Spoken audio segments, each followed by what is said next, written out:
Assalamualaikum warahmatullahi wabarakatuh. Selamat malam para sobat youtuber dimanapun berada, khususnya kepada Bapak Ibu Guru se-Nusantara serta siswa-siswi se-Nusantara dimanapun berada. Salam sehat, salam bahagia. Semoga pada kesempatan malam hari ini, semua dalam keadaan sehat walafiat dan selalu mendapatkan berkah dan dimudahkan rezekinya. Amin amin ya robbal alamin. Baik, pada edisi malam hari ini saya akan berbagi dan memberikan informasi kepada sobat semuanya, utamanya Bapak Ibu Guru dan siswa dimanapun berada, yaitu tentang teori teknik pengajaran dalam model pembelajaran tugas terstruktur. Seperti apa penjelasannya? Lebih lengkap simak dan kita dengarkan intro yang satu ini.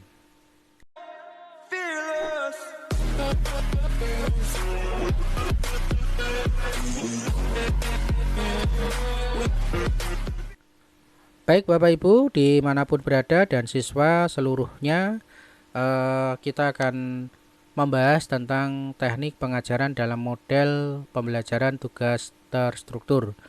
Nah, ini adalah tentunya bagi Bapak Ibu Guru perlu kita pahami bersama karena ini merupakan satu teknik dalam pembelajaran sehingga Bapak Ibu bisa mencapai tujuan yang sesuai dengan RPP atau rencana yang sudah disusun oleh Bapak Ibu semuanya. Bagaimana penjelasannya? Kita masuk slide kedua. Nah, ini adalah tahapan model pengajaran atau pembelajaran tugas struktur Bapak Ibu. Yang pertama ini tentunya diawali dengan pendahuluan. Guru menyampaikan tujuan pembelajaran dan memberikan motivasi kepada siswa sebelum memulai proses pembelajaran. Nah, jadi di awal sebelum terjadi proses pembelajaran Bapak Ibu, maka di sini Bapak Ibu harus menyampaikan tujuan dari pembelajaran. Tujuan pembelajaran di sini tentunya adalah tujuan materi yang akan Bapak Ibu sampaikan, ya. Dan tentunya juga memberikan motivasi kepada siswa sebelum dan memulai proses pembelajaran. Motivasi di sini tentunya memberikan satu dukungan, memberikan satu support ya, agar siswa ini bersemangat untuk memulai dari proses pembelajaran yang akan disampaikan oleh Bapak Ibu. Begitu ya Bapak Ibu ya, jadi awal adalah tujuan harus disampaikan. Kemudian yang kedua ini adalah instruksi tugas. Nah, yang kedua adalah guru memberikan instruktur tugas secara terstruktur dan jelas, menjelaskan tujuan, langkah-langkah, dan kriteria penilaian. Nah, karena ini adalah satu teknik pembelajaran tugas terstruktur, maka yang kedua di sini adalah instruksinya harus jelas ya Bapak Ibu. Instruksinya harus jelas, jadi harus dijelaskan tugasnya seperti apa dan langkah-langkah yang harus dikerjakan seperti apa, sehingga nantinya anak ini bisa mengerjakan sesuai dengan langkah dan yang diinstruksikan oleh Bapak Ibu Guru. Nah, ini adalah tahapan yang kedua. Kemudian tahapan yang ketiga apa? Tahapan yang ketiga ini adalah pembentukan kelompok, ya. Karena dikatakan tugas terstruktur artinya harus berurutan Bapak Ibu, harus berurutan dan bertahap. Setelah tadi sudah jelas instruksi tugasnya, langkah-langkahnya, maka yang ketiga adalah pembentukan kelompok. Siswa dibagi menjadi kelompok kecil untuk mengerjakan tugas secara kolaboratif. Ya. Jadi di sini selebihnya adalah dibentuknya kelompok agar nanti siswa bisa mengerjakan tugas-tugas itu secara berkelompok. Kemudian tahapan yang berikutnya adalah pengerjaan tugas. Pada pengerjaan tugas ini secara otomatis siswa mengerjakan tugas terstruktur secara berkelompok dengan bimbingan guru jika diperlukan. Nah, pada tahapan yang keempat ini sudah proses pengerjaan tugas Bapak Ibu, ya. Jadi setelah tadi dibuat kelompok, maka berikutnya adalah pengerjaan tugas. Nah, tentunya dalam pengerjaan tugas ini dikerjakan secara berkelompok. Namun, di sini juga ada peran guru di dalam membimbing. Jika diperlukan, ini maksudnya ketika siswa ini masih kesulitan dengan pekerjaan yang harus dilakukan, maka guru wajib memberikan arahan dan binaan kepada siswa tersebut. Kemudian berikutnya adalah presentasi dan diskusi. Nah, tentunya ini adalah hasil akhir.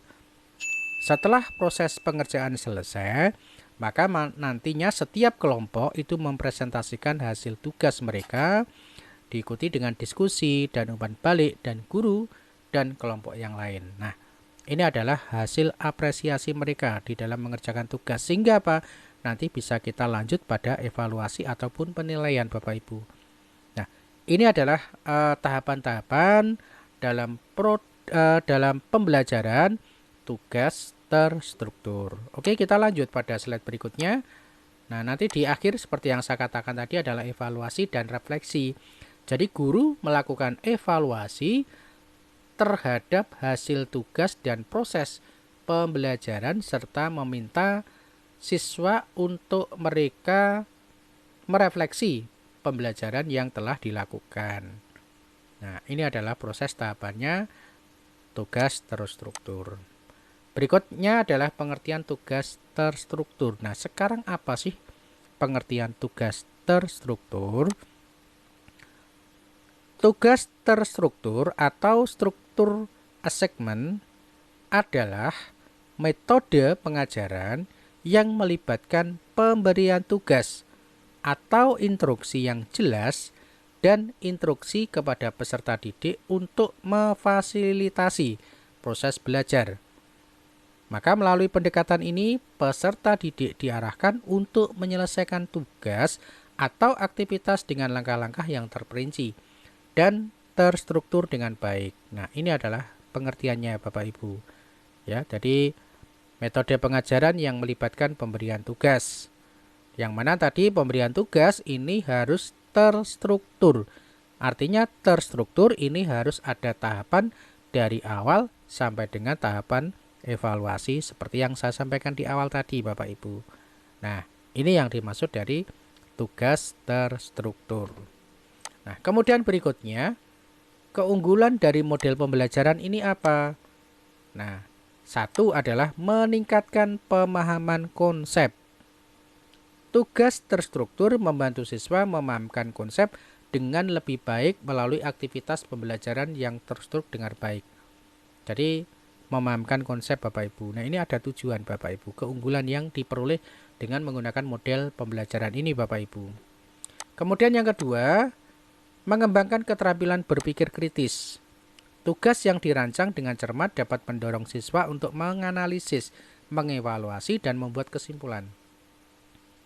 Karena tadi adalah satu pembelajaran yang berupa penugasan, maka di sini dituntut kepada siswa untuk berkreatif, untuk menganalisis, untuk mengevaluasi, dan membuat kesimpulan dari proses tugas yang diberikan. Nah, tentunya ini satu keunggulan yang bisa kita dapatkan ketika kita menggunakan model pembelajaran terstruktur ini tadi. Kemudian yang ketiga, meningkatkan kemandirian belajar. Siswa dilatih untuk menyelesaikan tugas secara mandiri, mengembangkan tanggung jawab dan kemandirian dalam belajar. Nah, ini keunggulan-keunggulan yang didapat dengan proses pembelajaran atau model saat ini Bapak Ibu. Kemudian yang keempat, memberikan umpan balik yang terstruktur. Guru dapat memberikan umpan balik yang lebih terstruktur dan bermakna berdasarkan tugas yang dikerjakan oleh siswa. Nah, ini keunggulan-keunggulan yang diperoleh dari tugas terstruktur Bapak Ibu.